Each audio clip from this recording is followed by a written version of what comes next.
7 taon. 7 taon ng paghihirap, pagmamahal, at pagsasakripisyo.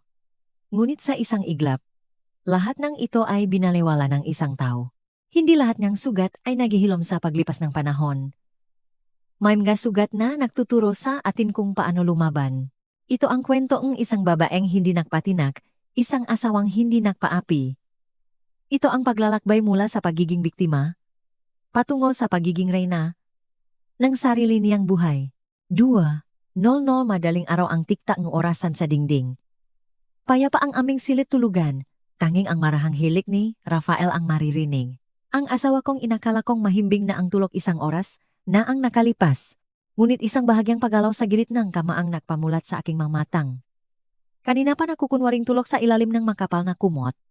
Dahan-dahang gumalaw si Rafael, maingat na maingat, bumangon siya mula sa kaniyang pagkakahiga. Inabot ang cellphone na nasa ibabaw ng nightstand at naglakad ng patiyunggo sa balkonahe ng aming kwarto. Ang sinang buwan na sumisilip mula sa siwangang kurtina ay nakpakita ang kanyang matipunong anino, ang katawan ng lalaking minsan kong minahal ng patayan. Ang lalaking inangat ko ang estado mula sa isang ordinaryong staff at ginawang direktor sa isa sa mga subsidiary ng aking kumpanya. Pinatalas ko ang aking pandinig. Bumibilis ang tibok ng aking puso hindi dahil sa pag-ibig kundi dahil sa adrenalin ng puot na unti-unting sumusunok sa aking katinuan. Hello, mahal! Ang kanyang boses ay pabulong unit matalim sa aking pandinig na sanay ng maging alerto. Tulog na siya. Tulog na parang kalabaw. Wala siyang kaalam-alam. May sandaling katahimikan. Bahagyang tumawa si Rafael. Isang tawa na nakapandidire. Huwag kang mag-alala, Clarice. Ayos na ang lahat. Ang mga titulo ng lupa, ng commercial building, pati na ang share sa pangunahing kumpanya. Nagawa kong pagkain ang pirma niya noong nakaraang buwan. Mahusay magtrabaho ang bayaran nating notaryo. Ngayon sa matang batas, halos 18% ng mga ari-arian ni Aurora ay nakapangalan na sa akin. Isa siyang tang babae na sobrang tiwala sa kanyang asawa. Mariin kong kinagat ang aking ibabang labi hanggang sa maramdaman ko ang haplitang babay. Sabi niya, 7 taon kong itinatak ang imperyo ng negosyo na pamana ng aking ama. Pinalago ang nga ari-arian at iniisip niyang ganoon ako katanga para hindi mapansin ang paggalaweng sarili kong yaman. Bukas na ang araw, pagpapatuloy ni Rafael ang kanyang boses, ay lalong nagiging masigla. Sinabi ko na sa kanya na may business trip ako sa Hong Kong ng 1 linggo samantalang lilipat tayo patungong Paris, mahal. Dun tayo magpapakasal. Pagkatapos ay maghahanimon tayo sa buong Europa. Gamit ang prangangtang babaeng iyon. Hindi pumatak ang aking ngaluha. Kakaiba, karaniwan. Isang asawa ang madudurok kapag narinig ito. Ngunit ako'y nanlamig, nanigas ang aking puso. May sakit. Ngunit natabunan itong labis na pagkasuklam. Oo nga pala. Tungkol sa mga alahas at cash sa vault, kukunin ko lahat bukas ng umaga. Sasabihin ko sa kanyang punuin ang balanseng ng priority debit card na iyon. Alam mo naman bilyones ang limitasyon nun. Ba? Makakapag-shopping tayo hanggang sa Maksawa, sa Champs-Élysées. Narinig ko ang tunog ng isang malayong halik sa telpono. I love you too, Clarissa. Konting tiis na lang. Bukas na gabi, malaya na tayo. Paalam kahirapan. Paalam Aurora. Ang boring na workaholic. Pinatay ni Rafael ang tawag at bumalik sa lubang kwarto. Agad kong inayos ang aking pahinga. Gumawang isang regular na ritmo na parabang ako'y nananaginip ng maganda. Umakyat siya sa kama. Hinila ang kumot at ang nagpasuka sa akin ay ang paghalik niya sa aking no. Matulog kang ng mahimbing. Aking donor. Pabulong niyang sinabi. Halos hindi marinig. Ngunit narinig ko. Noong gabing iyon, hindi na ako nakatulog. Nakatitik ang aking mga mata sa madilim na kisame. Binubuo ang bawat piraso ngang plano na inihanda ko na.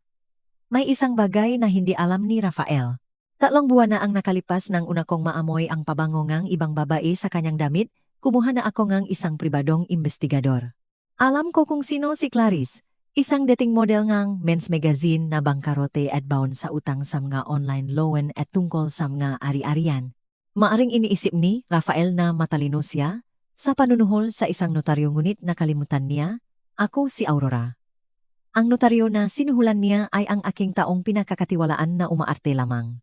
Ang nga dokumentong pinirmahan ni Rafael ay hindi paglilipat ng pagmamay-ari kundi isang kasulatan ng pag-amin sa utang at pagtalikod sa karapatan sa conjugal property na legal sa matang gatas. Kung mapatunayan siyang nagtaksil, hindi niya inilipat ang aking mga ari-arian sa kanyang pangalan. Sa halip, kapipirma lang niya sa kanyang sariling financial death warrant. Ngunit hindi pa iyon sapat.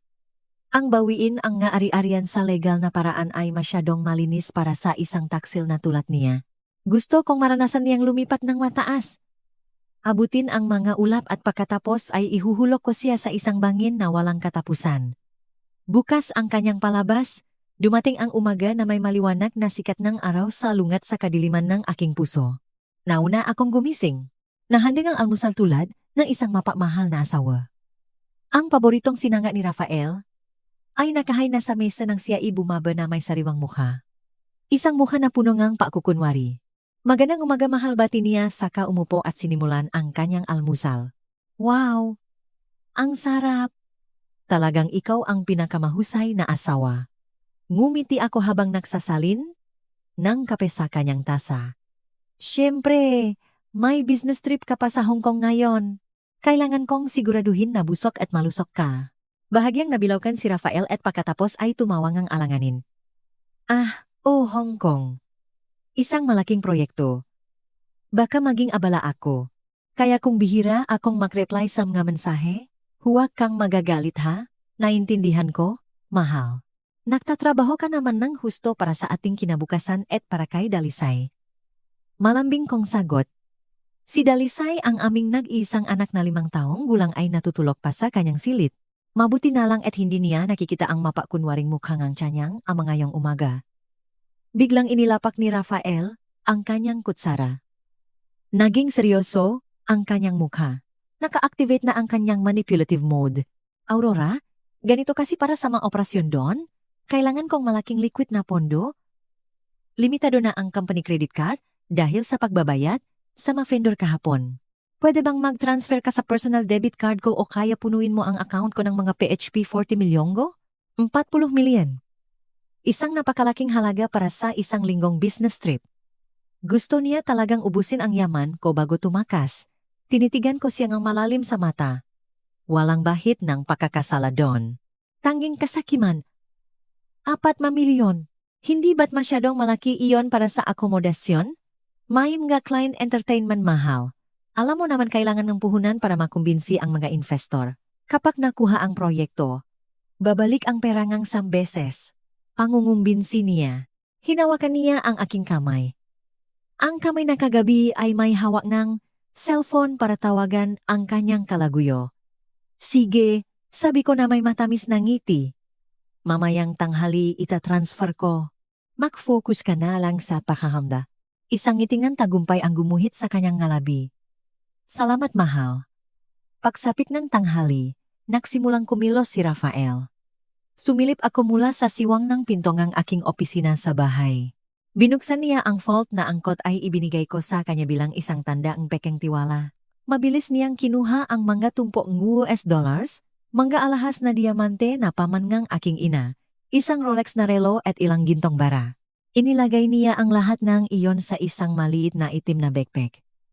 Pagkatapos inilagay niya ang backpack sa loob ng isang malaking maleta na may tata na Louis Vuitton. Tinakpan niya ang backpack ng ilang pirasong damit na Gucci at Armani sa ibabaw para magmukha itong ordinaryong maletang damit. Perpekto, bulong niya na bahagya kong narinig. Pagsapit ng hapon, tunay ngang nag-transfer ako ang 4 milyongo sa kanyang account. Isang notifikasyon ang pumasok sa kanyang cellphone at siya'y napasigaw sa tuwa, pumasok na ang pera. Ang galing mo talaga Aurora, mag-ingat ka sa daan, mahal, sabi kong walang emosyon. Dumating ang gabi. Naligo si Rafael at naghanda. Sinabi niyang heting gabi ang lipat ng kanyang eroplano kaya alis siya papuntang airport ng 10:00 habang naghihintay. Nakipaglaro muna siya kay Dalisay hanggang sa makatulog ang bata. 9 ngolong-ngolong pumasok si Rafael sa banyo para dumi. Isang karaniwang gawin niya kapag kinakabahan. Ito na ang pagkakataon ko. 10 minuto lang sa puso kong kumakarera. Pumasok ako sa walk-in closet. Doon inihanap ko na ang isang meltsang Louis Vuitton na eksaktong kapareho na modelo, kulay hanggang sa maliit na gasgas sa hawakan ay ginaya ko. Ang pagkakaiba lang ay ang laman. Binuksan ko ang totong maleta ni Rafael. Sumalubong sa akin ang kislap ng ginto at mga tumpok ng dolyar nang hindi nagsasayang ng oras. Isinara ko ito muli at itinago sa pinakamataas na aparador sa likod ng matumpok ng bed cover.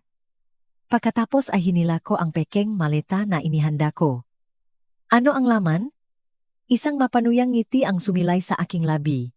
Ang lamang nito ay hindi diamante o pera. Ang laman nito ay matumpok ng luma at maruruming duster ngang aming kasambahay.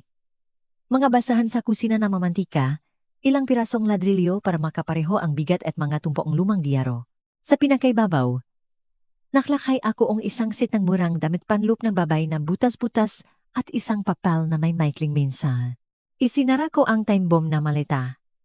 Ikinandado at inilagay sa eksaktong pwesto kung saan naroon ang orihinal na maleta kanina. Tapos na.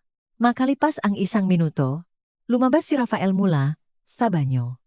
Mukha siyang sariwa at mabango. Tiningnan niya ang maleta.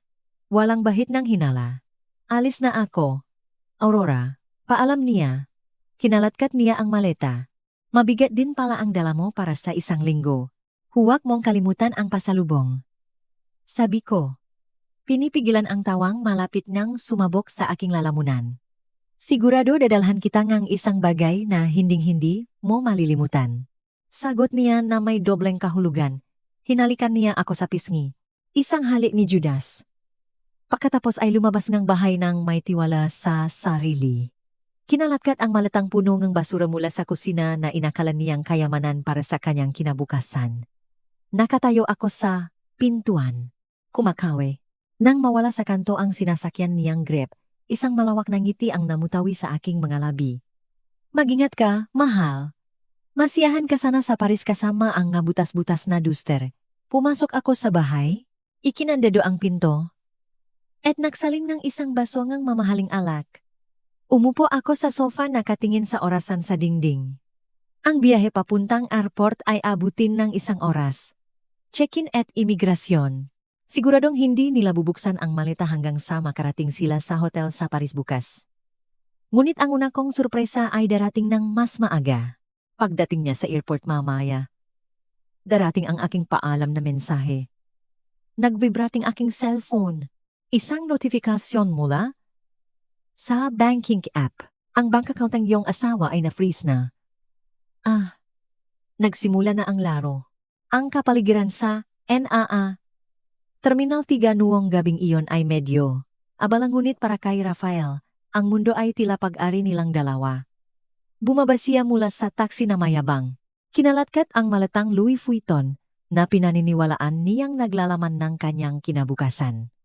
Sa kanyang isipan, ang maleta ay hindi lang naglalaman ng damit kundi ang tikit tungo sa kalayaan, cash na dolyar, gintong bara at mga diamante na. Sapat ang halaga para mabuhay ng marangya sa Europa sa loob ng maraming taon nang hindi na kailangang magtrabaho. Naglakad siya patungo sa International Departure Check-in Area. Doon malapit sa isang malaking haligi, isang babaeng nakasuot ng light brown trench coat, malalaking salaming pang-araw at isang pulang bere ang naghihintay. Si Clarice agaw pansin ang kanyang itsura. Para siyang isang celebrity na nagdi-disguise samantalang isa lang siyang karida na malapit ng maging legal na asawa ng isang takas. Ang tagal mo, mahal. Naglalambing na sabi ni Clarice nang lumapit si Rafael. Mahigpit niyang niyakap ang braso ni Rafael. Walang pakialam sa tingin ng mataw. Nainip na ako. Handa na ba ang business class natin? Ngumiti ngang malapat si Rafael. Hinalikan ang pisngi ni Clarice. Siyempre lahat handa na. Nakikita mo ba ang malatang ito? Tinapik ni Rafael ang maleta sa kanyang kamay ng may pamamalaki. Ito ang susi sa ating kaligayahan. Punong ng bala. Nangning ang mata ni Clarice sa likod ng kanyang salamin. Seryoso, nadala mo lahat. Hindi ba na ginalang tang si Aurora? Tumawa si Rafael ng mapanlait. Ipinahanda pa niya akong almusal at humalik sa kamay ko bago ako umalis. Akala niya, nagtatrabaho ako ngang husto para sa kanila ng anak namin. Kawawa naman. Sabay silang mahinang tumawa. Isang tawa na punong kababaang moral. Matapos ang maayos na proseso ngang check-in at imigrasyon dahil wala pang inireport si Aurora, pumasok sila sa isang exclusive lounge. Nag-order si Rafael ng isang baso ngang champagne. Pakiramdam niya ay nasa itaas siyang mundo. Ang adrenaline ng tagumpay ay napalasing sa kanya. Habang humihigop ngang syampa, inilabas ni Rafael ang kanyang cellphone. Tiningnan niya ang larawan ni Aurora sa WhatsApp. Ang inosenteng mukha, ganyang asawa na nakangiti habang yakap si Dalisay. Dati ang mukhang iyon ang nagbibigay sa kanya ngang kapayapaan. Ngayon ang mukhang iyon ay nagpapaalala lamang sa kanya ng kanyang inferiority complex dahil sa pamumuhay sa ilalim ng anino ng tagumpay ng kanyang asawa. Anong gagawin mo? Tanong ni Clarice. Nang makitang nakatitig si Rafael sa cellphone, tatapusin ko na ang pakukunwaring ito. Sabi ni Rafael, ayokong maghintay hanggang bukas. Gusto kong malaman niya ngayon din. Gusto kong isipin ang mukha niyang durok habang tayo ay lumilipat sa ibabaw nga ulap. Ngumising ang masama si Clarice. Gawin mo mahal para malaman niya kung sino ang nanalo. Sumayaw ang mga daliri ni Rafael sa screen ng cellphone. Nag-type siya ng mensahe na matagal na niyang binuo sa kanyang isipan. Mga salitang idinisenyo para manakit, manginsulto at wasakin ang mentalidad ni Aurora. Nang walang pag-aalinlangan, pinindot niya ang send button. Sa kabilang dakong lungsod, sa lupngang marangbahay na ngayon ay tahimik na. Nakaupo ako sa sofa, sa sala na. May hawa na isang basong pulang alak. Pinatay ko ang ilaw. Tanging ang liwanag mula sa telebisyon na walang tuno ang nakilaw sa aking mukha.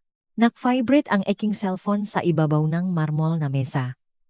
Sinulyapan ko ito. Lumitaw ang pangalan ng asawa ko sa screen. Oras na. Kinuha ko ang cellphone ng mahinahon. Binuksan ang lock at binasa ang mahabang mensahe na kadarating lang. Hoy tang babae, para malaman mo habang binabasa mo ito. Malapit na akong lumipat. Hindi ako pupunta sa Hong Kong. Pupunta ako sa Paris kasama si Clarice, isang babaeng mas kayang magpasaya sa akin kaysa sa iyo na matigas at boring. Mula ngayon, hinihiwalayan na kita. Huwag kang umasang babalik pa ako. Ang yaman mo. Kinuha ko na lahat. Tingnan mo ang vault mo na walang laman. Mga titulo, cash, alahas, lahat nasa kamay ko na. Dito sa malitang dala ko. Ang mga bank account mo naubos ko na rin. Akala mo matalino ka dahil may kumpanya ka. Isa ka lang kaawa-awang mahirap na babae ngayon. Paalam, Aurora. Masiyahan ka sa bago mong buhay bilang isang mahirap na Buddha. Ako at si Clarice ay mabubuhay na parang Harry at Reyna sa Europa gamit ang pera mo. Binasa ko ang mensahe ng isang beses. Pagkatapos ay 2 beses. Walang luha. Walang pakwawala. Ang mayroon lang ay isang matinding pagkakatuwa. Talagang may tiwala siya sa sarili. Talagang iniisip niyang nanalo na siya. Iniisip ni Rafael na ihahagis ko ang cellphone na ito sa dingding.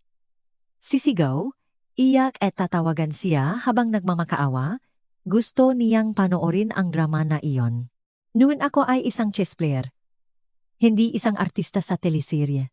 Gamit ang daliring hindi nanginginig, nag-type ako ngang isang maikling tugon. Pinili ko ang pinakamalawak na ngiting emoticon. Isang dilaw na mukha na may naniningkit na mga mata at kitang-kita ang ngipin. Okay, magsaya kayo. Iyon lang 3 salita at isang simbolo na kumakatawan sa pagkamatay ng kanyang ego mamaya. Pagkatapos pindutin ang send, agad kong binuksan ang contacts app. Hinanap ko ang numero ni Ginong Reyes, ang priority bank manager na namamahala sa lahat ng aking corporate at personal accounts. Hello, Ma'am Aurora. Gabi na po. May paglilingkod po ba ako? Magalang ang boses ni Ginong Reyes. Ginong Reyes, pasensya na sa abala. Gusto kong i-activate ang security protocol level 1 na pinag-usapan natin nung nakaraang linggo. Sabi kong walang emosyon. Sandaling katahimikan sa kabilang linya. Alam na alam ni Ginong Reyes ano ang ibig sabihin nun. Sigurado po ba kayo ma'am ito po ay mag-freeze sa lahat ng excess ng supplementary cuts?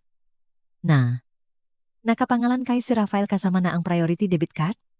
Nakalalagay niyo lang limit at ibablock ang kanyang mobile banking access. Ang mga assets ay totally locked. Gawin mo ngayon ngayon din. At isa pa, ay report ninyo ang kanyang nga credit card bilang ninakaw para kung susubukan niyang gamitin sa ibang bansa, lulunukin ng machine o hahawakan siyang security. Opo ma'am, pinoproseso ko na po. Ayos na po. Lahat ng excess ni si Rafael ay paralisado na simula ngayon. Salamat Ginoong Reyes. Magandang gabi. Pinatay ko ang tawak lalo pang lumawak ang aking ngiti. Sa himapawid hawak ni Rafael ang isang financial time bomb. Bumalik tayo sa airport lounge. Kumunot ang noon ni Rafael nang dumating ang sagot ni Aurora. Okay, magsaya kayo? Tiningnan ni Rafael ang screen ng kanyang cellphone nang may pakalito. Bakit ganito lang? Bulong niya. Bakit? Nakalad ba? Tanong ni Clarice. Nasabik na lumapit. Hindi. Nagpadala pa siya ng emoticon at sinabing, magsaya kayo. Sagot ni Rafael na may tono ng hindi paniniwala. Hindi siya nakmura, hindi tumawag, humalahak si Clarice. Ang kanyang tawa ay matinis na ikinalingon ng ilang tao. Siguradong na-shock yan. Nag-short circuit ang utak niya o hindi pa niya tinitingnan ang fault. Akala niya siguro nagbibiro ka. Mahal, hayaan mo na. Mamaya kapat nalaman niyang walang laman ng vault at zero na ang bank account niya, doon na siya mababaliv. Sinubukan ni Rafael na i-rationalize ang sitwasyon. Tama si Clarice. Baka akala ni Aurora ay isang prank ito o sobrang nabigla siya kaya hindi makapag-react ng normal. Kakaibang babae talaga. Hayaan na nga, ang mahalaga ay malaya na tayo. Narinig ang boarding call para sa mga pasahero ng business class. Tumayo sila. Kinaladkad ni Rafael ang maleta na may pag-ari. Hindi niya pinahintulutan ang porter na dalin ito. Ito ang buhay ko, isip niya. Naglakad sila patungo sa gate habang dumadaan sa mga pitugas na sumusuring tiket. Nakaramdam si Rafael ng kaunting kaba. Takot na baka nag-report na si Aurora sa pulis. Ngunit ngumiti lang ang pitugas at pinapasok sila. Nakahingang maluwag si Rafael. Ligtas na tagumpay, talaga ako. Sa loob ng eroplano, umupo sila sa maupuan na maaring gawing kama. Lumapit ang isang flight attendant na nag-alok ng inumin. Welcome. Ulit si Rafael and champagne. Para sa ating bagong buhay, sabi ni Rafael. Itinaas ang kanyang baso kay Clarice para sa mga bagong Hermes bags at shopping sa Paris. Sagot ni Clarice, sabay kind. Nagsimulang gumalaw ang eroplano patungo sa runway. Tumingin si Rafael sa bintana. Pinapanot ang mga kumikinang na ilaw ngang Maynila na unti-unting lumalayo habang umaangat ang eroplano. Pakiramdam niya ay isa siyang hari na iniiwan ng kanyang luma at gumuhongang kaharian para magtayo ngang bagong palasyo. Paalam Maynila. Paalam. Aurora. Bulong niya. Hindi niya alam na ang makat sa kanyang wallet ay mapiraso na lang ng plastik na walang silbi. Hindi niya alam na ang maleta sa compartment sa itaas ng kanyang ulo ay naglalaman ng ngaluma at mabahong duster. Hindi niya alam na ang babaeng tinawag niyang tanga ay kalmadong nakaupo sa bahay. Minomonitor ang kanilang bawat galaw at nagahandang pakawalan ang ngaasong mga ngaso pagdating nila doon. Ipinikit ni Rafael ang kanyang mamate.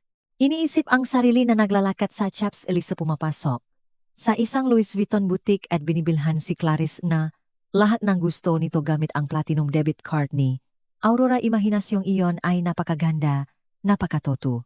Mahal? Bulong ni Clarice sa tabi niya. Ang kanyang ulo ay nakasandal sa balikat ni Rafael. Pagdating natin sa Paris, didiretso tayo sa 5-star hotel na iyon. Diba? Gusto kong makpas. Masakit ang buong katawan ko. Kahit ano para sa iyo, Aking Reyna, mayroon tayong 40 milyong sa card at milyong-milyong dolyar sa maleta. Kahit bilhin mo pa ang Eiffel Tower, susubukan kong kibigay. Biro niya. Naktawanan ulit sila. Ang kanilang huling tawa.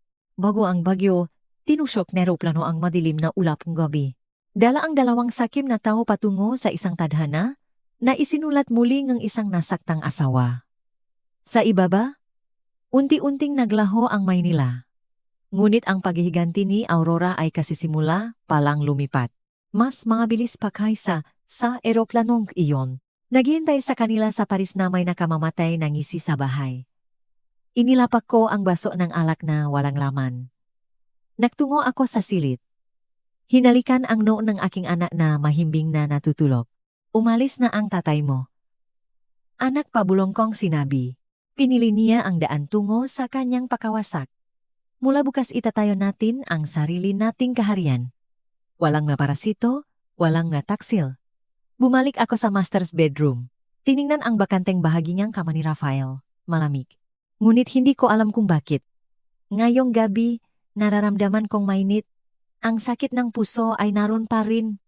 Ngunit ang pananabik na makita ang kanilang pagbagsak ay mas nangingibabaw. Hindi na ako makapaghintay sa panic call na iyon. Hindi na ako makapahintay na marinig ang unal ng isang leon na magiging isang huni ng isang dagang naipit. Ang Paris ang magiging tahimik na saksi hindi ng kanilang pag-ibig kundi ng kanilang katangahan. At ako, si Aurora, ay manunod ng palabas mula sa pinakaharap na upuan. Kahit na libo-libong kilometro ang layo, dahan-dahang dumampi ang magulong ng eroplano sa runway ng Charles de Gaulle Airport sa Paris. Ang bahagyang yugyo sa paglapa ay parang pambunga na palakpa para sa bagong buhay na inaasam ni Rafael. Sa tabi niya, nag-ina si Clarice, tinanggal ang kanyang silaimas at tiningnan si Rafael na may ngiting ang tagumpay. Nandito na tayo. Mahal. Bulong ni Clarice. Ang amoy ng kalayaan. Tumango si Rafael. Inayos ang kwelyong kanyang damit at ang amoy ng kayamanan. Halika na. Naghihintay na ang Paris. Sa kanyang reyna, bumabas silang eroplano na taas no. Ang malamig na hangin ng taglagas sa Paris ang sumalubong sa kanilang balat paglabas ng terminal. Ngunit para kay Rafael, ang hangin ay kasing init ng yakap ng bra. Sa buong proseso ng imigrasyon at pakuha ng bagahe, hindi binitawan ni Rafael ang hawakan ng Louis Vuitton na maleta. Tinanggihan niya ang tulong ng porter at ng staff. Inalagaan niya ang maleta na parang iyon ang kanyang puso. Ang kabalintunaan ay iyon nga ang naglalaman ng kanyang pakawasak. Diretso na ba tayo sa hotel? Tanong ni Clarice habang nakapila sila sa executive taxi. Siyempre Lemuris nakaharap sa Tuileries Garden. Nagpa-reserve na ako ng pinakamagandang suite. Mayabang na sagot ni Rafael. Pagkatapos bubuksan natin ang kayamanang ito. Maliligo tayo sa pera at shopping hanggang magsara ang nga tindahan. Sumakay sila sa isang makintab na itim na Mercedes taxi. Sa buong biyahe sa siyudad ng Paris, abala si Clarice sa paggawa ng mga story sa social media na sinadya niyang itago mula sa mga mutual friends nila ni Aurora.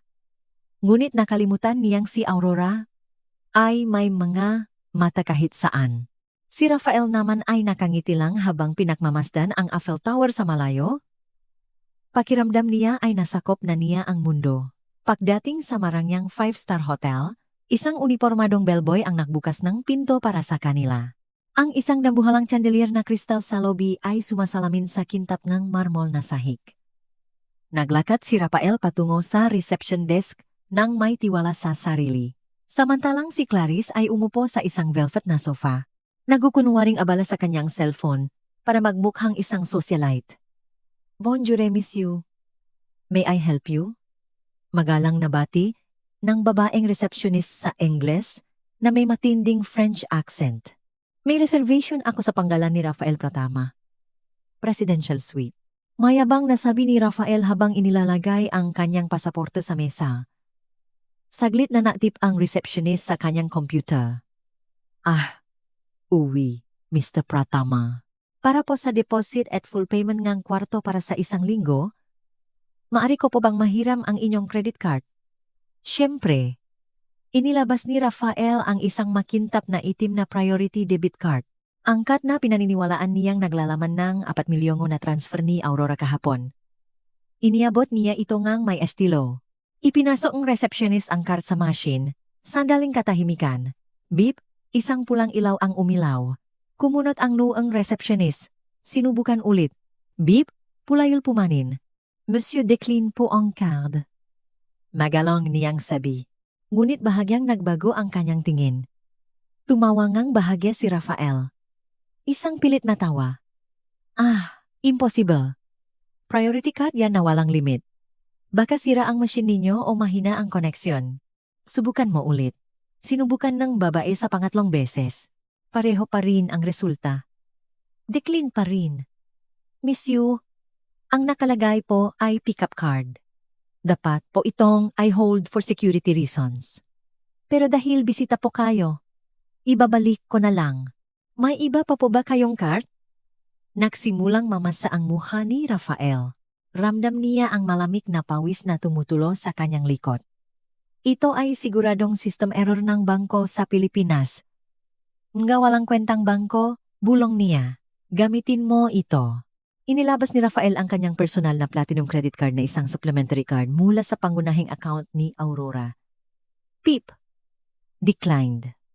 Inilabas ni Rafael ang pangatlong card. Declined. Humahaba na ang pila sa likod ni Rafael. Ang ibang mabisita na mararangyang kasuotan ay nagsimulang magbulungan at tumingin sa kanya ang may pangmamaliit. Isang tingin na parang nagsasabing sino itong pulubing Asyano na nagpapanggap na mayaman. Si Clarice na napansin na ang sitwasyon ay agad na lumapit. Anong nangyayari, mahal? Bakit ang tagal? Nakakahiya sa mga tao. Bulong niya na mainis. Lahat ng card error. Lintik. Pabulong na sabi ni Rafael. Nagpapanik. Dala mo ba ang credit card mo? Gamitin mo muna ang sheyo. Papalitan kong cash pagbukas nating maleta. Miyong doyarang nasa maleta. Huwag kang mag-alala. Clarice. Ano ka ba? Sabi mo handa na lahat. Nakasimangot. Inilabas ni Clarice ang sarili niyang credit card. Isang card na may saktong limitasyon na pinakaingat-ingatan niya. Sa kabutihang palad, gumana ang card ni Clarice para sa deposito ngang isang gabi. Isang gabi lang, monsieur, tanong ngang receptionist. Oh, isang gabi muna. Bukas cash ko babayaran ang natitira. Sigaw ni Rafael. Sinunggaban ang susingang kwarto at marahas na hinila ang kamay ni Clarice. Ang kanyang amor propyo ay winasa sa marang labi na iyon. Naglakat sila patungo sa elevator ng tahimik. Ang galit ay bumabalot kay Clarice. Pinahidya mo ako, sabi ni Clarice nang maksara ang pinto NH elevator. Sabi mo direktor ka pero lahat NH card mo declined. Baka alam na ni Aurora. Imposible. Mabilis na tanggi ni Rafael. Kahit na nagsisimula na siyang magduda, baka system maintenance lang o blina lang ni Aurora ang mag-cart. Hindi niya alam ang tungkol sa cash at ginto sa maleta. Yun ang pinakamahalaga. Mas malaki ang halaga nun kaysa sa lintik na card na to. Pagdating sa Marang Suite, hindi na nakaroon ng pakakataon si Rafael na hangaan ng tanawin ng Eiffel Tower mula sa bintana. Agad niyang inihagis ang Louis Vuitton na maleta sa ibabaw ng king-size na kama. Patunayan natin, sabi ni Rafael na humihingal. Tumingin siya kay Clarice. Makikite mo ang puntok na piya ginto. Magsisisi kasi pagkayaklay mo mukha ni na.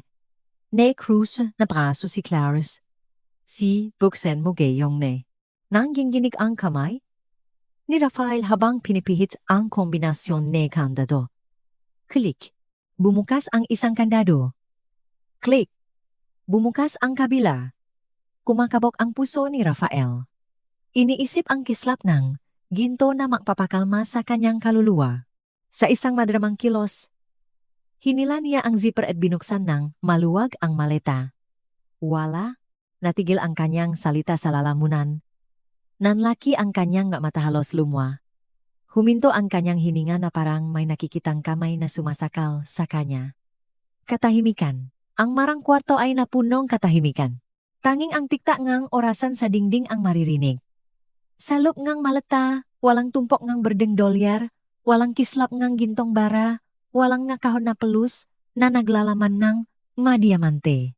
Ang mayroon lang ay makatumpok na maruruming damit. Lumapit si Clarice. Nanlit ang mata. Ano to? Si Rafael ay natigilan. Nanginginig ang kanyang makamay. Habang inaabot ang laman ng maleta, hinila niya ang isang piraso nga kupas na damit na may butas sa kilikili. Ito ay isang lumang duster ni Manang Lorna, ang kanilang kasambahay.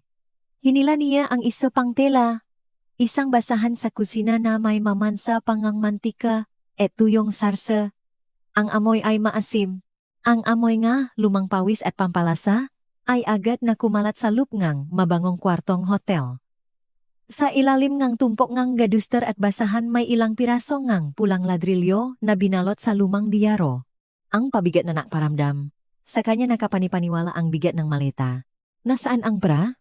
Tumaas ang boses ni Clarice. Rafael, nasaan ang pera? Hinalugoh ni Rafael ang laman ng maleta na parang isang bali. Inihagis niya ang ngalumang duster sa sahig. Hinalungkat ang ngalumang diyaro. Naghahanap ng isang lihim na compartment na wala naman. Hindi maari. Bulong ni Rafael.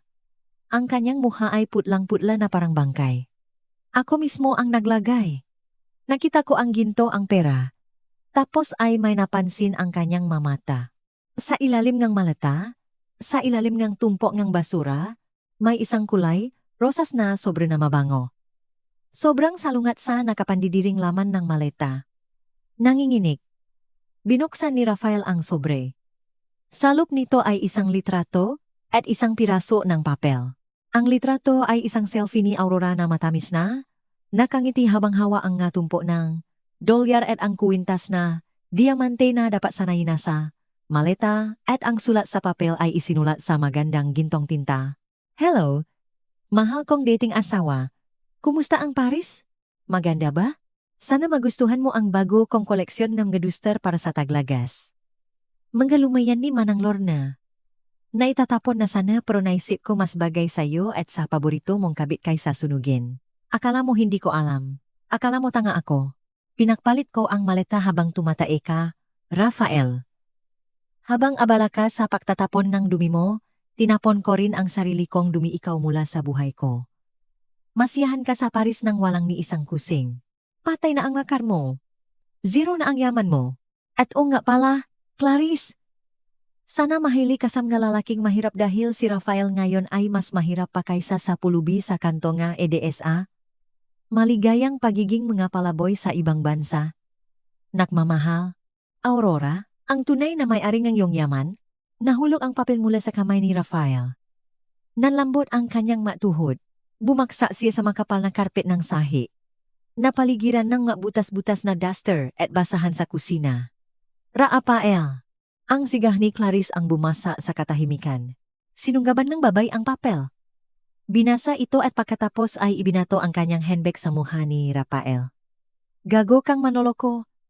Tanga. Bobo. Sumigaw si Clarice.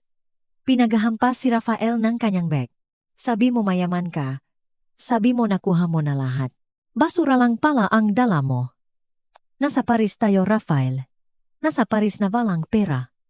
Sapat lang ang card ko para sa isang gabi dito. Anong kakainin natin bukas? Paano tayo uuwi? Hindi sumagot si Rafael. Nakatitik lang siya sa tumpok ng galadrilyo. Gumuho ang kanyang mundo. Ang kisame ngang hotel ay parang bumaksa sa kanya. Naalala niya ang ngiti ni Aurora kaninang umaga ang paghalik niya sa kamay nito. Ang sinangak, magsaya kayo ang mensahe ni Aurora. Ngayon naiintindihan na niya. Hindi iyon isang pagbati. Iyon ay isang hatol na kamatayan. Sa labas ng bintana, kumikinang maganda ang Eiffel Tower. Tila pinagtatawanan ang dalawang tangtao na ating lang mula sa tuktok ng mundo patungo sa pinakailalim ng impyerno sa loob lamang ng ilang minuto.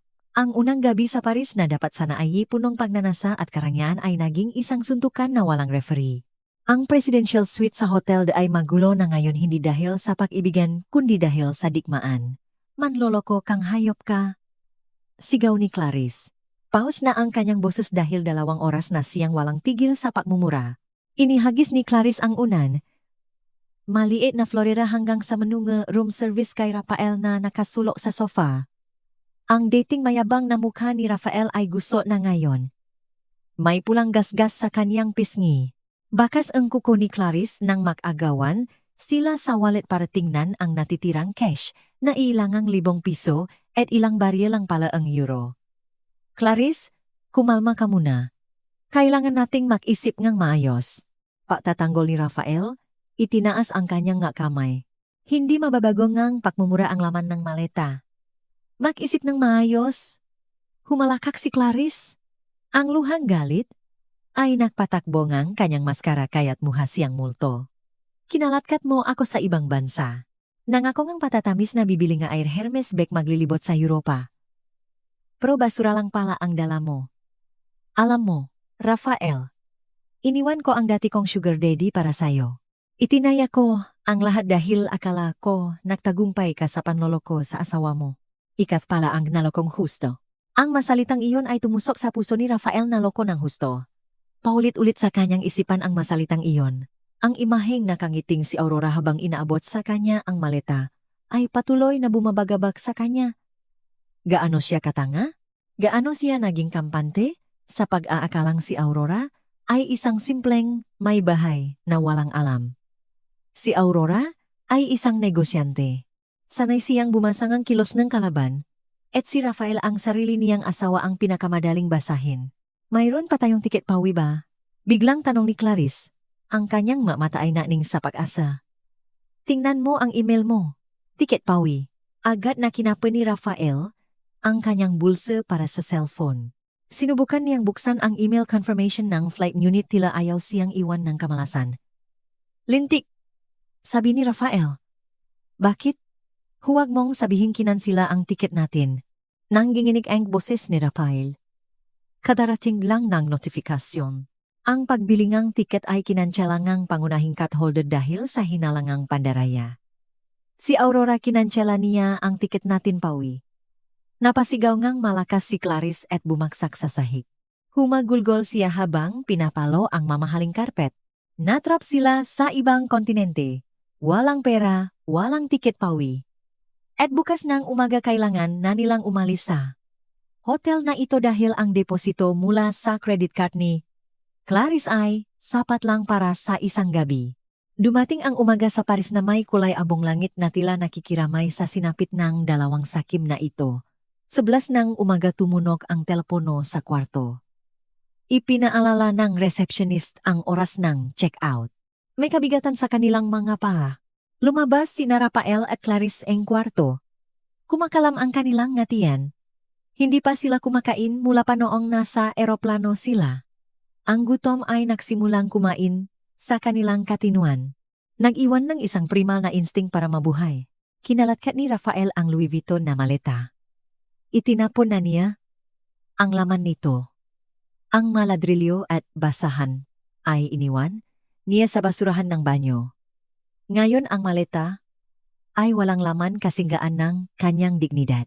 Dala-dala pa rin niya ito dahil iyon na lang ang natitirang mahalagang bagay. Umaasang may bebenta ito sa isang flea market sa lobby. Ang dating magiliw na tingin na receptionist ay naging malamig na ngayon. Ang susing kwarto. Masur?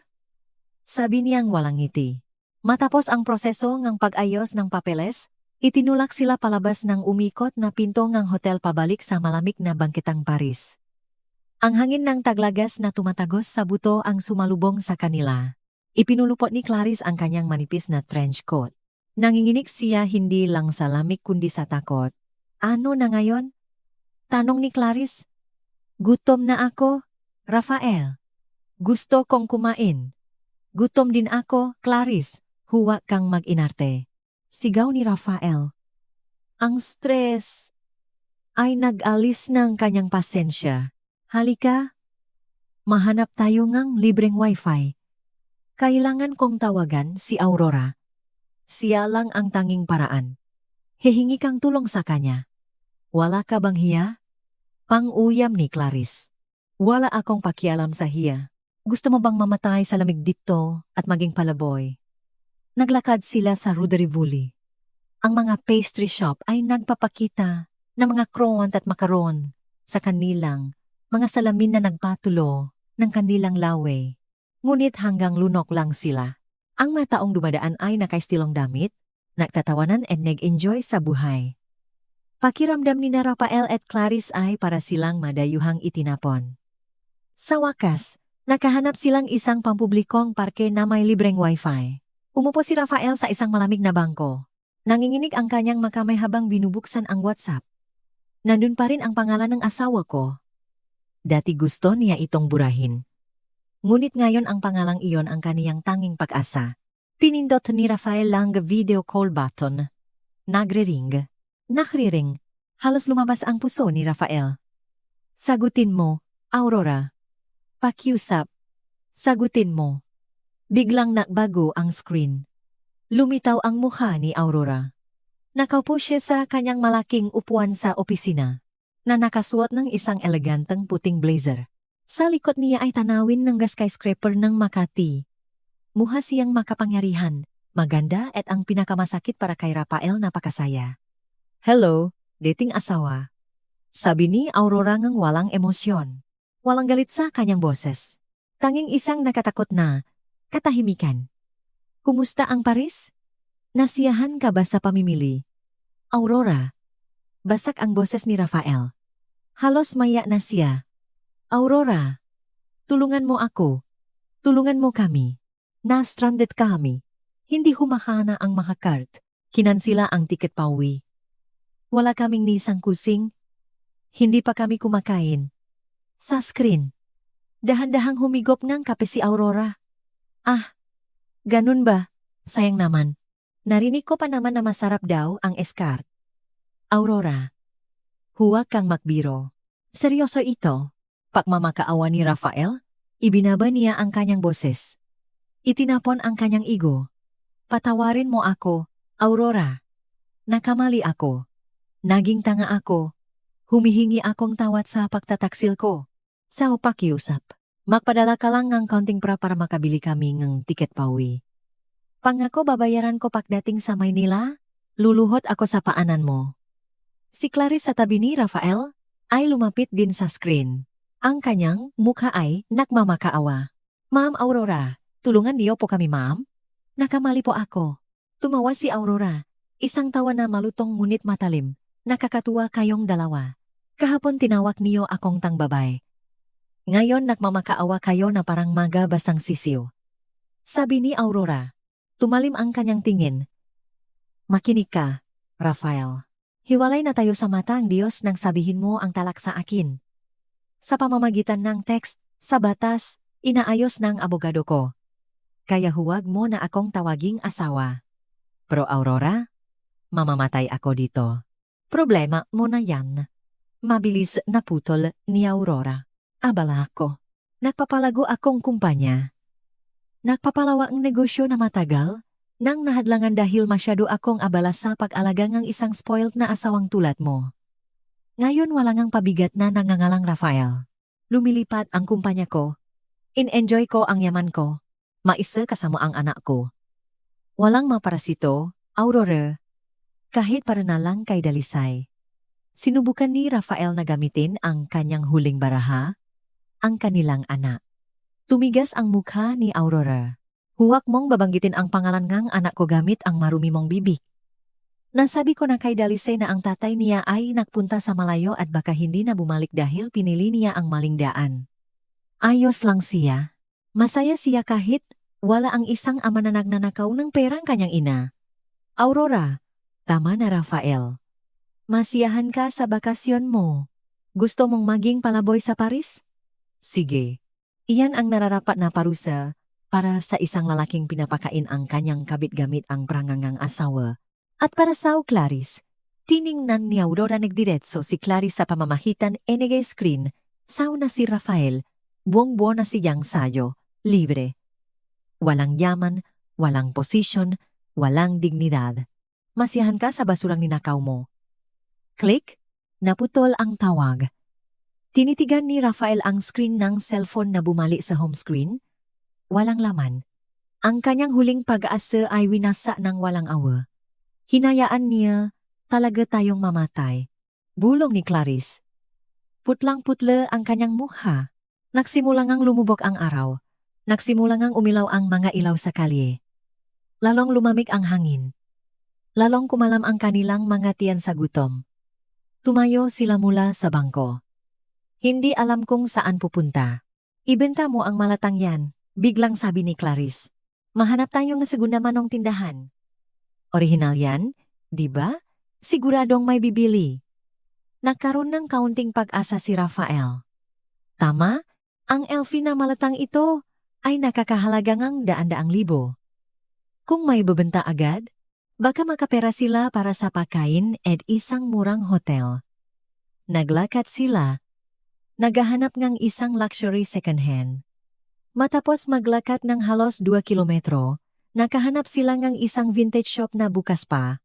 Pumasok si Rafael nang may tiwala sa sarili. Inilagay ang maleta sa mesa. Gusto kong ibenta ito, orihinal na Louis Vuitton. Sabi ni Rafael sa pautal-utal na Engels. Sinuring ang may-aring tindahan, isang matandang lalaki na nakasalamin ang maleta. Tiningnan niya ang serial number. Kinapa ang materyales at sinuri ang hawakan. Umiling ang matanda. Paumanhin, monsieur, hindi ko ito maaring tanggapin. Bakit? Orihinal ito binili ko sa Greenbelt. Sigaw ni Rafael. Nagpa-panik. Maring orihinal. Sagot ng lalaki na may French accent. Ngunit sira ang hawakan. Barado ang magulong at may malaking gasgas sa ilalim. Pangit ang kondisyon. Bukod pa riyan, luma na ang modelong ito at hindi na masyadong hinahanap. Hindi kami bumibili ng basura. Basura, ang salitang iyon ulit. Pinalaya sila nung gabing iyon sa ilalim ng magandang Pond-Neuf Bridge. 2 Pilipino ang nakaupo makatalikuran. Yakap ni Rafael ang kanyang walang lamang maleta na hindi na ibenta. Tahimik na umiyak si Clarice dahil naubos na ang kanyang ngaluha. Sa kabilang ilog, isang cruise ship Seine River ang dumaan na may kumikinang namgailaw at tunong ang party. Ang mataw ay nagsasayawan, kumakain ng masarap at nagtatawanan. Samantalang sina Rafael at Clarice, ang direktor at ang modelo, ay opisyal ng nga palaboy sa isa sa pinakamahal na lungsod sa mundo. Malakas na kumalam ang tiyan ni Rafael, bumasa sa malungkot na katahimikan. Galit ako sayo, Rafael? Mahinang bulong ni Clarice sa gitna ng malamig na hangin. Galit din ako sa sarili ko, sagot ni Rafael sa kanyang isipan.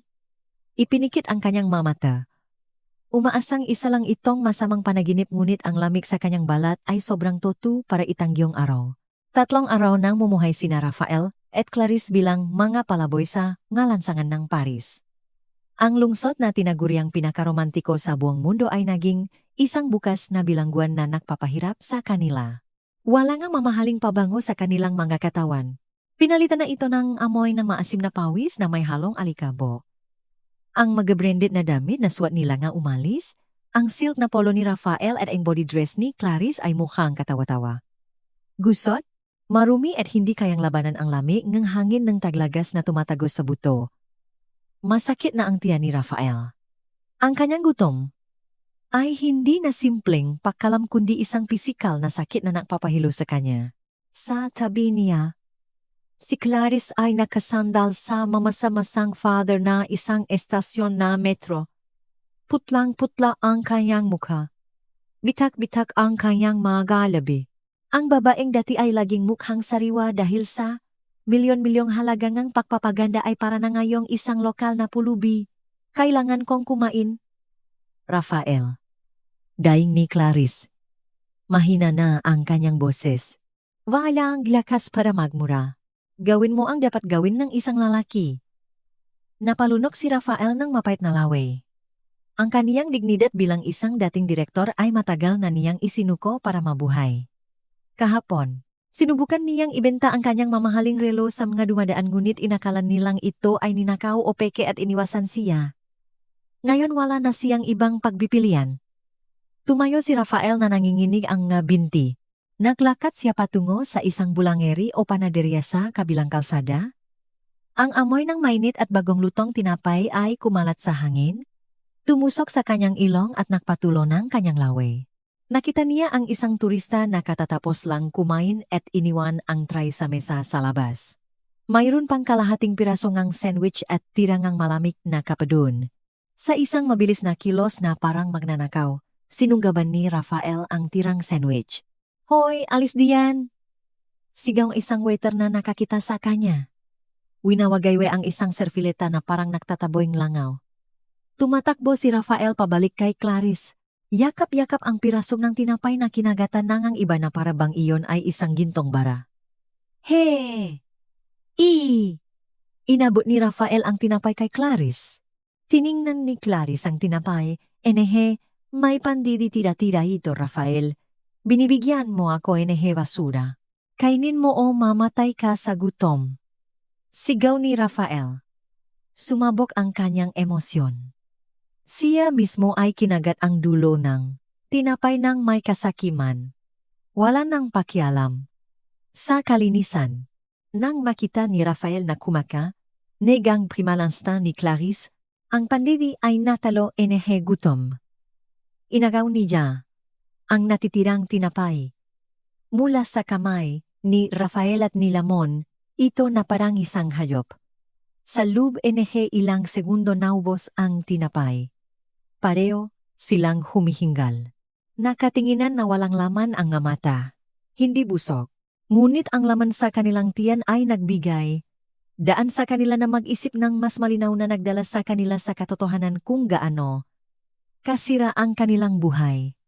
Kasalanan mo ang lahat ng ito. Biglang sabi ni Clarice. Pinupunasan ang ngamumungang tinapay sa gilid ng kanyang labi. Nanlaki ang ngamate ni Rafael. Kasalanan ko, ikaw ang napumilit na pumunta sa Paris. Ikaw ang naudyoke. Sa akin na ubusin ang yaman ni Aurora. Kung hindi dahil sa magastos mong pamumuhay, hindi ako gagawang ganito. So sinisisi mo ako. Tumayo si Clarice. Tumataas ang kanyang boses at nakakuhang atensyon ng mga dumadaan. Ikaw ang tanga na napanggap na matalino. Isang magaling na direktor pro na lokong sarili mong asawa. Ang asawa mong iyon ang demonyo at ikaw ang tanga dahil hindi mo namalayan na ipinagpalit ang maleta. Anong klaseng lalaki ang hindi makakilala sa bigat ngang ginto? At ladrilyo? Tumahimik ka. Tumayo rin si Rafael. Namumula ang kanyang mukha. Kung hindi ka abala sa pakikipaglandian kung kani-kanino bago mo ako makilala, baka nagamit mo yang utak mo para tumulong mag-isip. Gago. Malakas na itinulak ni Clarice si Rafael. Si Rafael na galit at pagod ay nawalan ng kontrol. Sinampal niya si Clarice. Pa, malakas ang tunog ng sampal. Napaurong si Clarice. Hawak ang kanyang piski na may tingin ng hindi paniniwala. Samay nila, laging siyang inaalagaan ni Rafael. Sinasamba na parang reyna. Ngayon sa malamig na bangketa ng Paris. Sinaktan siya ng lalaking iyon. Sinampal mo ako? Nanginginig na bulong ni Clarice. At pagkatapos ay sumigaw siya. Sinugot niya si Rafael. Kinalmot ang muha at sinabunutan ang kanyang buhok. Nagaway sila sa bangketa na parang dalawang ligaw na pusa na nag-aagawan ang teritoryo. Ang matao sa paligid ay huminto. Ang ilan ay naglabas ang cellphone para mag-video habang ang iba ay tumawag ng pulis. Walang romansa. Walang tunay na pag-ibig na ipinagmamalaki nila nung tinatridor nila si Aurora. Ang natitira na lang ay purong puwot. Dalawang makasalanan na nagpapahirapan sa isa't isa sa impernong sila mismo ang gumawa. Biglang dumating ang dalawang pulis ng Pransya at pinaghiwalay sila. Hinila si Rafael at itinulak si Clarice. Sumigaw ang pulis sa mabilis at malakas na princess. Itinaas lang ni Rafael ang kanyang makamay. Sinusubukang ipaliwanag sa pautal-utal na Ingles na sila ay mga turistang naubusan ng pera. Nang makita ang kanilang mga pasaporta, umiling lang ang pulis. Nagbigay ang babala na huwag gumawang ang gulo at pinalaya sila. Sugatan, punong kalmot at durok ang puso. Naglakat sila palayo. Makahiwalay ng 2 metro. Hindi na makahawa kamay. Pagsapit ng gabi, nakahanap sila ngang isang tahimik na sulok malapit sa isang parke na may libreng Wi. Ang cellphone ni Rafael ay may natitirang S% na baterya. Ito ang kanilang huling buhay para kumonekta sa mundo. Tingnan mo ang balita sa Pilipinas. Sabi ni Rafael. Mayroon pa siyang kaunting pag-asa na baka naawa si Aurora at inalis na ang Black o may mga kaibigan siyang mautangan. Nanginginig. Binuksan ni Rafael ang data. Sunod-sunod na notifikasyon ang pumasok. Hindi mga mensaheng tulong kundi mga singil at mura-mula sa mga kolektor ng online loan na ginawang emergency contact ni Clarice. Binaliwala ito ni Rafael at binuksan ang Instagram. Ang pinakaw ng post ay mula sa opisyal na account na kumpanya ni Aurora. Kakapos lang isang oras na ang nakalipas. Dun nakatayo si Aurora sa isang podium sa isang prestihiyosong business event. Suot niya ang isang eleganteng pulang gown. Hawak niya ang tropeo para sa Best Woman Entrepreneur of the Year. Nagning ang kanyang mukha. Puno ang kumpiyansa ang kanyang ngiti. Sa tabi niya ay si Dalisay ang kanilang anak na nakangiti rin habang may hawak na bulaklak. Ang caption ay, "Salamat sa parangal na ito. Ang tagumpay na ito ay para sa aking anak at sa aking mahusay na team." Ang pagtatapon ng hindi kailangang pabigat ay susi para makatakbo ngang mas mabilis. Ang buhay ay maganda kung napapaligiran kang ng gatapat na tao. New chapter success, no drama. Puli-tuli na binasa ni Rafael ang caption. Pagtatapon ng pabiga, ang pabiga na yon ay siya. Sa comment section, dang tao ang bumati. Ang ilang nakaibigan ni Rafael na dati niyang nililibre gamit ang pera ni Aurora ay na-comment din. Pinupuri si Aurora at pinaparinggan ang nawawalang asawa. Tingnan mo ito. Inabot ni Rafael ang cellphone kay Clarice. Tiningnan ni Clarice ang litrato. Nakita niya kung gaano kaganda si Aurora. Nakita niya ang tunay na diamante sa lik ni Aurora. Ang diamanteng dapat sana ay sa kanya kung nagtagumpay ang plano ni Rafael. Ang inggit na sumuno sa dibdib ni Clarice ay sobrang init na parang gusto niyang sumukan ng dugo. Nanalo siya. Mahinang bulong ni Clarice. Nanalo talaga siya. Rafael.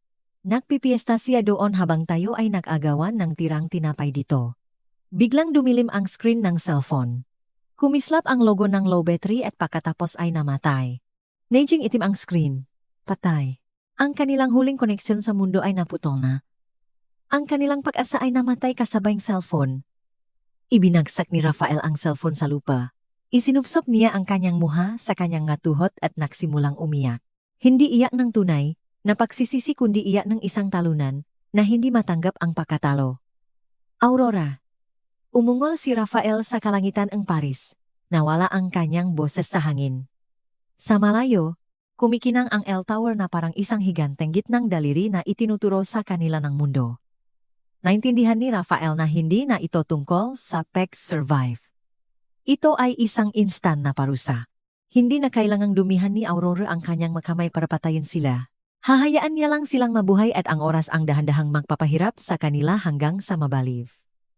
Nung gabing iyon, sa unang pagkakataon, namiss ni Rafael ang mga sermon ni Aurora, ang simpleng luto niya at ang init ng tahanan na dati niyang itinuturing na boring.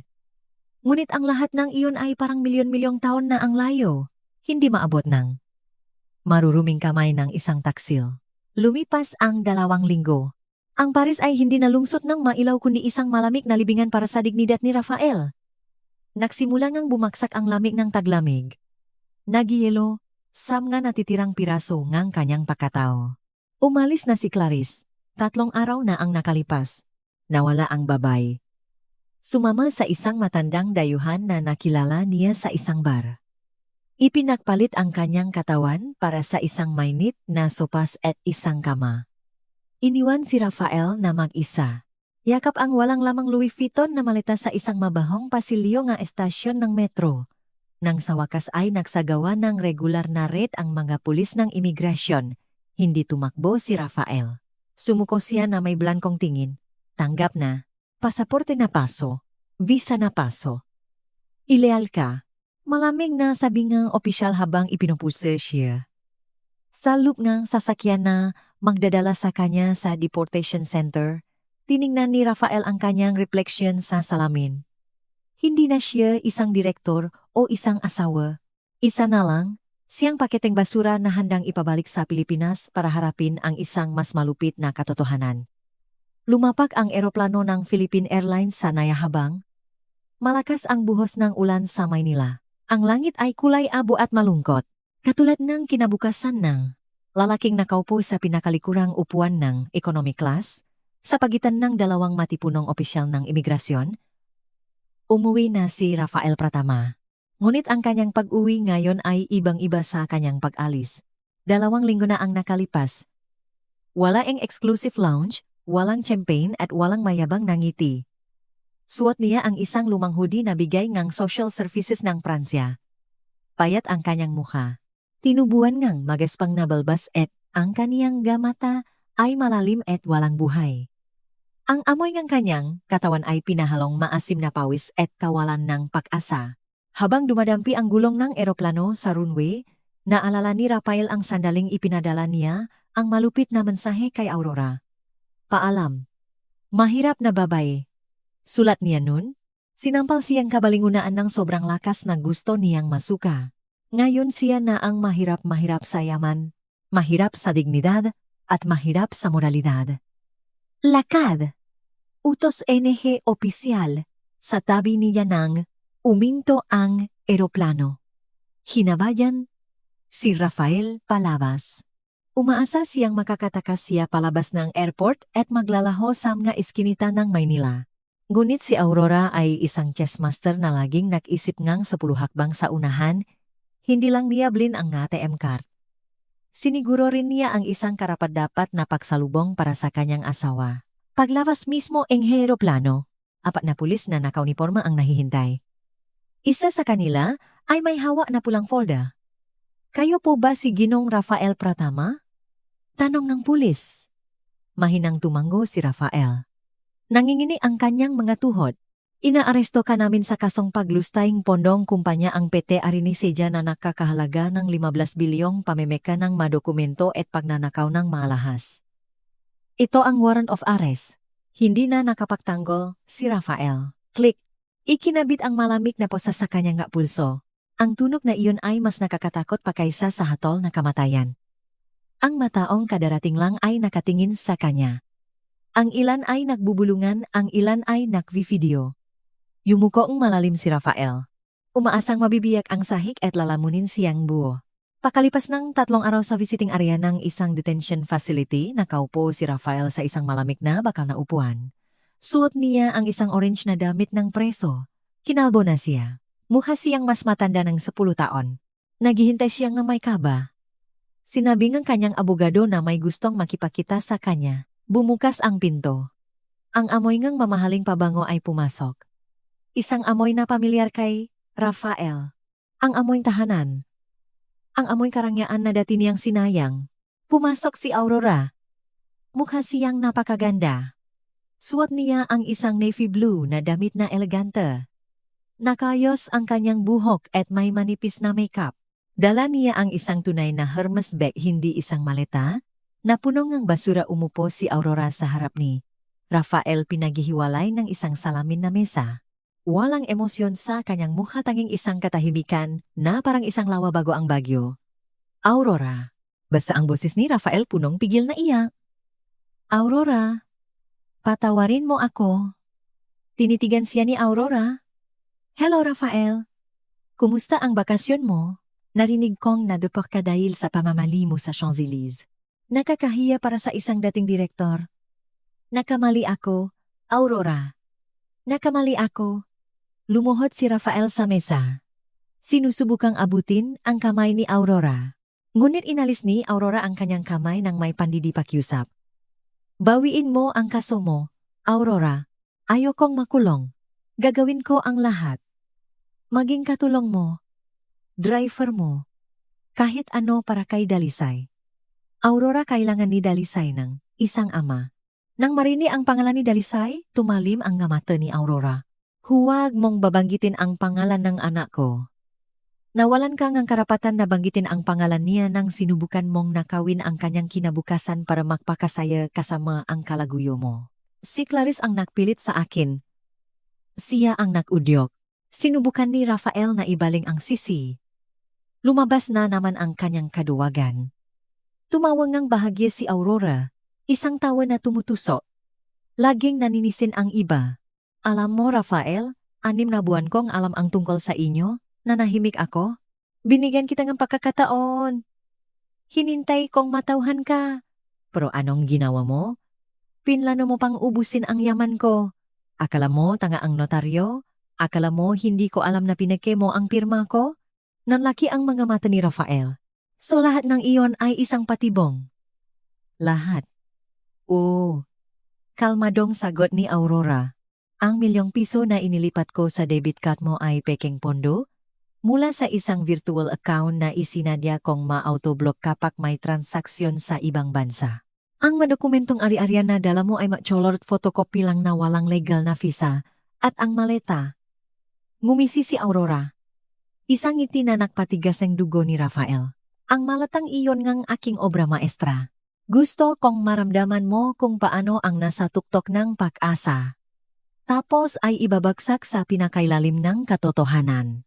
Nang buksan mo ang malatang iyon sa 5-star hotel at makita ang mga lumang duster.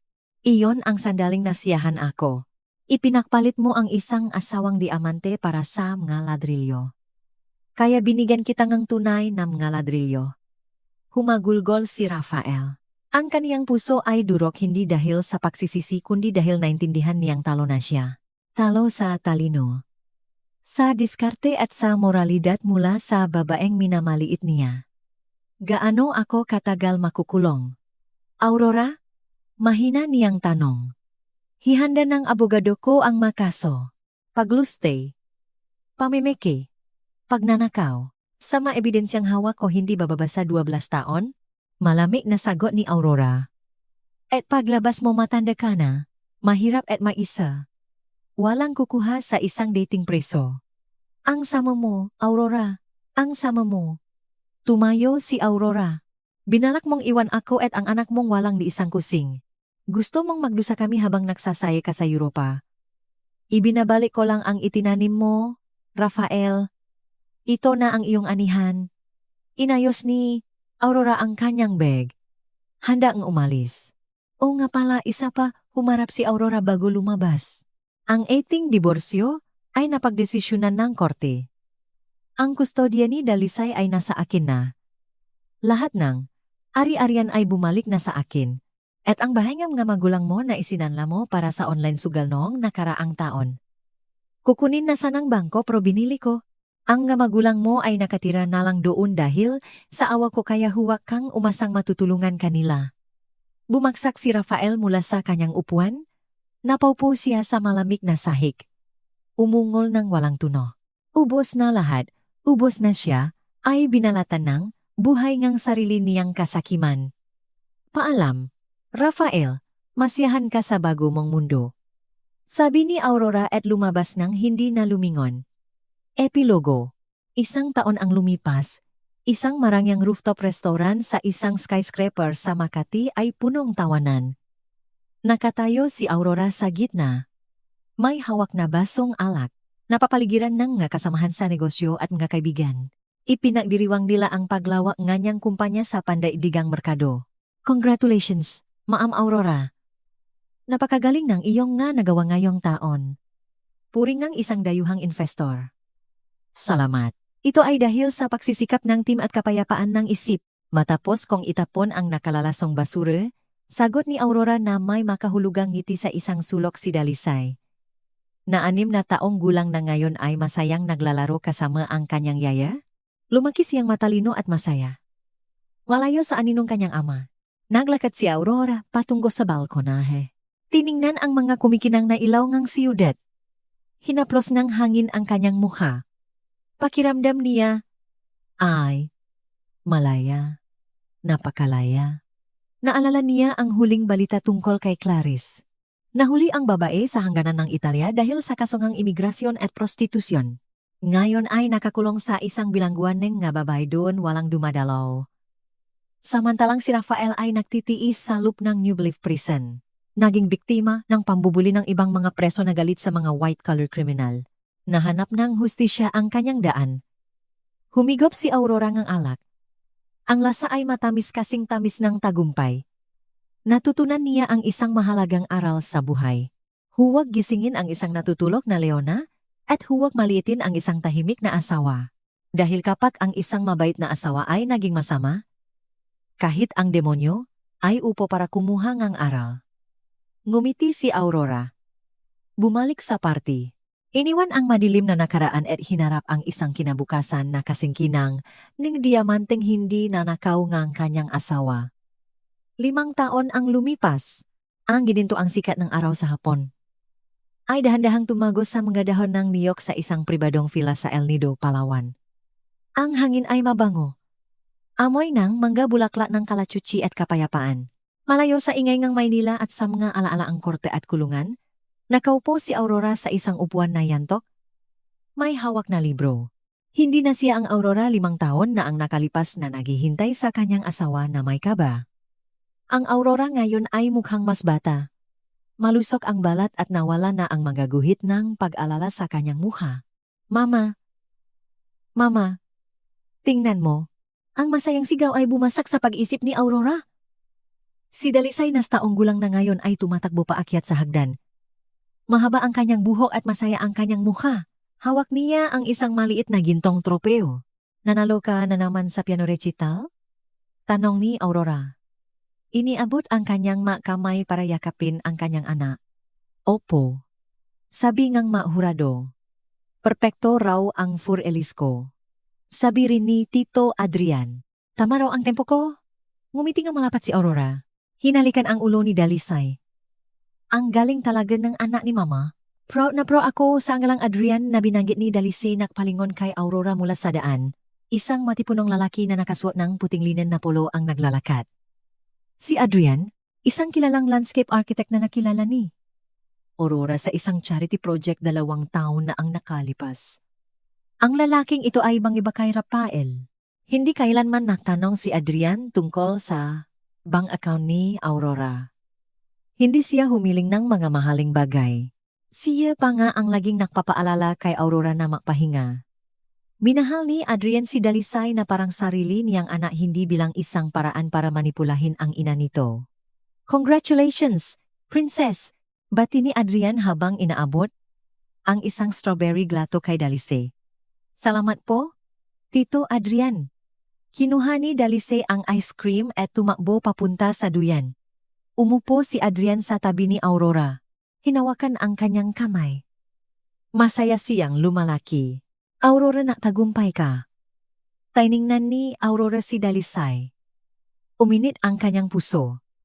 Dati ang pinakamalaki niyang takot ay ang lumaki si Dalisay na may trauma mula sa isang sirang pamilya. Ngunit ang pag-alis palang laso nang nakpatubo siya puno. Akala ko dati nawasa na ang kaligayahan ko ngang magtaksil si Rafael, bulong ni Aurora. Iyon pala ang paraan ng Diyos para linisin ang daan para sa tunay na kaligayahan. Tapos na ang nakaraan, Aurora, malambing na sabi ni Adrian. Napabayaran na ni Rafael ang kanyang kasalanan. Nakuha mo na ang hustisya. Ngayon oras mo en anihin ang iyong mga tagumpay. Tumango si Aurora. Totoo nga, ang huling balita na narinig niya ay kalalaya lang ni Rafael noong nakaraang buwan. Nagtatrabaho na lang daw ito kung saan-saan. Nakatira sa isang masikip na paupahan at sakitin. Walang ang Clarice, walang yaman, walang respeto. Ngunit ang kakaiba, hindi na nakaramdam kang kasiyahan si Aurora. Naging neutral na lang siya. Nawala na ang galit dahil hindi na mahalaga si Rafael. Tama ka, sagot ni Aurora. Tiningnan niya si Adrian. Pagkatapos ay ang singsing sa kanyang daliri. Isang singsing na ibinigay ni Adrian nung nakaraang linggo. Panalo na ako, bulong ni Aurora sa sarili. Hindi dahil nawasak si Rafael, kundi dahil nakabangon si Aurora. Napalaki niya ng maayos ang kanyang anak. Pinalago niya pa ang kanyang negosyo at ang pinakamahalaga na buksan, niya ulit ang kanyang puso para sa isang malusog at tunay na pag-ibig. Lumubok na ang araw. Nag-iwan ng kulay ube na langit. Halika na, mahapunan na tayo, yaya ni Adrian. Naglakad sila papaso sa mainit at maliwanag na fila. Ang tawanan ni Dalisay, ang amoy ng pagkain at ang init ng isang maliit na pamilya ay pumuno sa silid. Sa labas maaring madilim, ngunit sa puso ni Aurora kasisikat palang ng araw at mas maliwanag pa kaysa dati. Adi ampun nagtatapos ang kwento ni Aurora. Isang kwento ang pagtitiis, katatagan at isang matamis na paghihiganti na nawi sa tunay na kapayapaan habang kayo'y nakikinig. Nasaan man kayo sa mundo sangga sandaling ito? Ano kaya ang inyong ginagawa?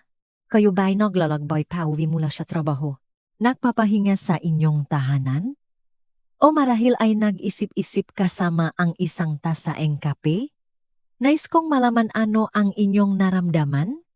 Anong bahagingang kwento ang pinakatumatak sa inyong puso? May aral ba kayong napulot na nais ninyong ibahagi? Hinihikayat ko kayong i-share ang inyong nga salobin sa comment section sa ibaba. Bawat isa sa inyo ay may boses at kwento at nasasabik akong mabasa ang nga ito. Kung kinaluktan ninyo ang paglalakbay na ito kasama si Aurora, isang maliit na pakiusap lang po. Pakipindot naman ang like button at mag-subscribe sa ating channel. Malaking tulong po ito upang makagawa pa tayo ng mas marami pang kwentong magbibigay inspirasyon at aral sa ating lahat. Mula sa aking puso, maraming salamat sa inyong oras at pakikinig. Hanggang sa susunod nating kwentuhan.